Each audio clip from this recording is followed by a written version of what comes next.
Bwana, mambo vipi? Poa. Shwari? Shwari. Kwema kabisa. Kwema. Kwa majina unaitwa nani? Kwa majina naitwa Peter Nzunda. Unajishughulisha na nini Peter Nzunda? Mimi sina shughuli yote, ni mwanafunzi. Unasoma wapi? Nasoma hapo chuo kikuu cha Jordan. Kozi gani unachukua? Nachukua Bachelor of Arts with Education. Mwaka ngapi? Mwaka wa kwanza. Mwaka wa kwanza? Ndio. Okay. Una mahusiano? Ndio ninayo. Yana muda gani? Kwa sasa ni mwaka mmoja na miezi kama mitatu. Wewe ni mpenzi wako wangapi tangu uanze mahusiano? Huyu ni mpenzi wangu wa kwanza. Wa kwanza? Ndio, wa kwanza. Una miaka mingapi? Na miaka 21. 21. Umezaliwa mwaka gani? Mwaka 2004. Watoto wa 2004 nyinyi. Kwa una mpenzi mmoja tu? Ndio. Sure? Ndio. Unampenda mpenzi wako? Yeah, nampenda. Unamwamini? Ndio, namwamini. Yeye yuko wapi sasa? Yuko Mbeya. Yuko Mbeya. Wewe upo Morogoro? Ndio. Unamwaminije sasa yuko Mbeya wewe upo Morogoro?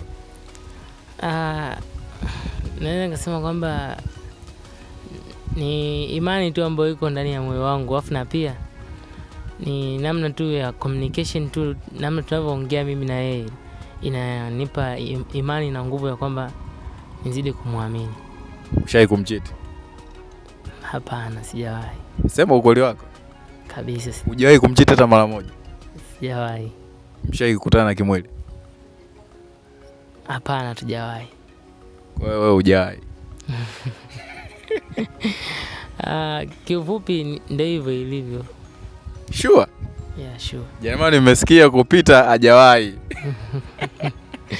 Yaani kweli, kwa sababu kipindi cha nyuma hapo ndio nilikuwa sio mtu ninayejishughulisha sana shughuli za mahusiano sana, sababu cha kwanza tu nilikuwa ni muoga kujihusisha na hicho na shughuli za mahusiano, afu na pili namna tu ya nyumbani, maisha yale tulikuwa tunaishi nyumbani pale.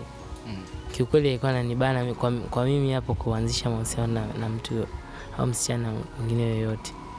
Kwa hiyo huyo mwanamke ulimpataje? Yani tuambie kidogo, yani ulikuwa unamuogopa au yani kuna design fulani kama una mpenzi mmoja tu ina maana kwenye yani huyo hapo kwanza nilimpata kipindi tupo mimi niko advance, lakini yeye alikuja yuko olevu, na pia niliunganishwa tu na rafiki yangu mmoja alikuwa anaitwa Cloud.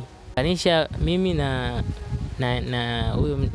huyo msichana wangu wa sasa hivi, ambapo akasema huyo nataka nikuunganishe na msichana ambaye atakuja kusoma hapo shuleni kwenu, then umuelekeze mambo ya shule hapo, namna ya kuenenda, namna ya kuishi hapo shule. Ndio hivyo. Tajikuta tu tayari nimetokea kumpenda tu. Nikatafuta mbinu mbalimbali ambazo naweza kumwambia kwamba mimi nakupenda. Mwisho wa siku ndio hiyo tu, ikabidi tu nijitoe kwa wanaume nikamwambia. Kwa chuoni una mpenzi mwingine? Kwa chuoni sina. Ukipata mwanamke ambaye anakushawishi kwa chuoni? Kwa chuoni hapana. Kwa mwanamke akitokea anakushawishi, anakupenda, yani anaonyesha nia kweli anakupenda, utafanyaje?